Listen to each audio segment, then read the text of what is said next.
Welcome back, everybody. Thank you for watching another video. Ooh, do we got a great one for you today. We're going to be cutting up a 10-pound standing rib roast.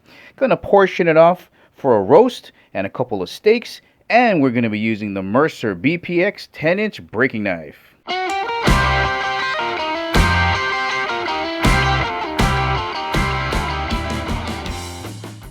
And as always, guys, if at the ending of the video you want to purchase your own Mercer BPX 10-inch breaking knife, make sure you check out the link in the description below. Alright, so this is just a smaller version of this. This is a 6-inch boning knife, and you can see they're shaped the same. It's meant to slice through meat very smoothly. Now with the 6-inch knife, there's going to be a little bit more of this going on. So when I'm going through a roast, I prefer something a little bit larger to reduce the amount of strokes as you're cutting through it. Alright, let's have a look at the information on the blade. We got some German steel, that's X50 CRMOV 15.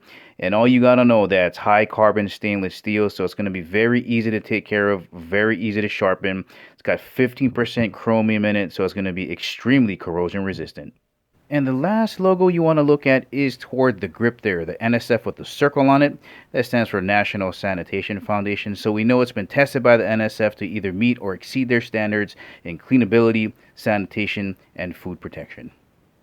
Alright, so the question is, do I really need a boning knife or a breaking knife if I'm trying to carve up a rib roast? And the answer is no. If all you got is a chef knife, it can be done, but you got to be a little bit careful. These knives are very thin this way and very long, and they're very flexible. So if you run into a bone, it's very easy to maneuver this around the bone. So can it be done with a chef knife? Absolutely. But what I always recommend is right tool for the right job, and this is it. Now I know this knife looks a little bit big, it might be a little bit heavy, and to some be a little bit clunky, but I'm telling you guys right now, it is so well balanced. Between this very thin blade and chunky grip, it doesn't even feel like you're hanging on to anything. But if you're wondering, weight will be coming in at around 6.5 ounces. So, well, if you're familiar with a deck of cards, one of them weighs about 3.4 ounces. So if you got two of those, you got one of these. Really quick, just going back to that blade geometry again, we have a very thin, very narrow, flexible blade. And when you have that type of configuration attached to a grip that's this chunky, it feels really great in the hand. The handle is made of glass reinforced nylon, so it's going to be extremely durable. And as you can see from this texturing, it's going to get really, really grippy when it gets wet. We have nice palm swells on the side here and another one right down here where the grip closes so it fills up the hand. Great finger guard here with a little notch in the back. Very comfortable neutral grip, and again, it counterbalances that blade and it feels absolutely lightning quick in the hand. Alright, here we go. Before getting started, let me give you a tour around this standing rib roast. So this is the top half here. I'm going to probably have to shear off a little bit of this fat on top here, but let me show you a couple of different angles here. So normally when you go to the grocery store, this is what you see facing you when you're looking at the meat counter. You can tell them how thick you want to cut each of your steaks, and that's what we're going to be doing today. Alright, here is the same side. It's just flipped upside down, and here are the ribs on this side. Alright, so we got 1, 2, 3, 4, 5.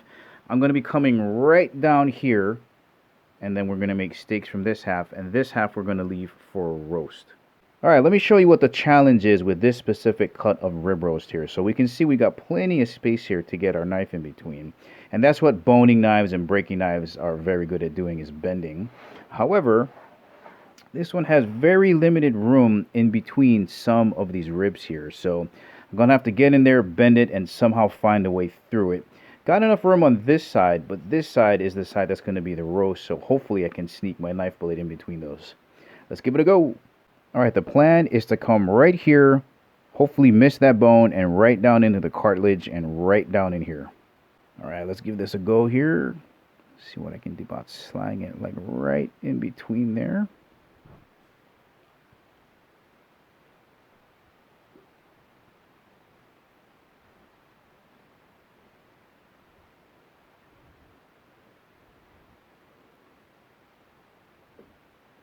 Oh, well done, Mercer. Well done. Alright, so we have a 3-rib roast on this side that I'm just going to stick in the oven and make. And I'm going to split this one more time in two for 2 separate steaks. And for the final cut, I should have enough room right in between these two to come down again right in between this cartilage and split this into 2 for 2 steaks. So right about here should be good.